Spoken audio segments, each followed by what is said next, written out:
এবারের ঈদে মুক্তি পাওয়া মেগাস্টার শাকিব খান অভিনীত সিনেমা তাণ্ডব নিয়ে দর্শকদের উন্মাদনা এখন তুঙ্গে। মুক্তির পর থেকেই ছবিটি দেশ জুড়ে আলোচনার কেন্দ্রবিন্দুতে পরিণত হয়েছে।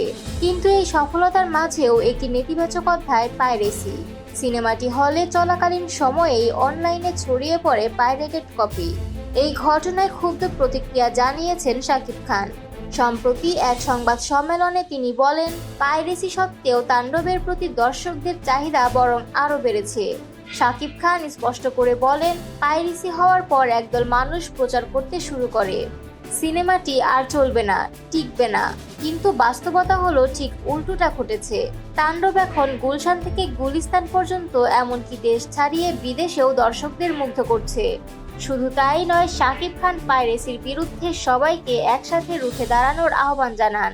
তার ভাষায়, বাংলা সিনেমা আমাদের সবার। এই ইন্ডাস্ট্রির উন্নয়নে সবাইকে একসাথে কাজ করতে হবে। পাইরেটেড কপিকে জিরো টলারেন্স দেখাতে হবে। তিনি দর্শকদের ধন্যবাদ জানিয়ে বলেন, যারা এখনো হলে গিয়ে সিনেমা দেখছেন তারাই বাংলা সিনেমার আসল শক্তি। শাকিব অভিযোগ করেন, একটি কুচক্রী মহল সবসময় চায় বাংলা সিনেমা ধ্বংস হোক। তাণ্ডবের ক্ষেত্রেও এই চক্রান্ত আমরা দেখেছি, তবে আমরা হাল ছাড়ব না। শেষে তিনি মনে করিয়ে দেন যে জাতি সাংস্কৃতিকভাবে যত বেশি সমৃদ্ধ, সেই জাতি প্রকৃত অর্থে উন্নত। আর আমাদের সিনেমা এখন বিশ্বে পরিচিতি পাচ্ছে, গর্বের সাথে, সম্মানের সাথে।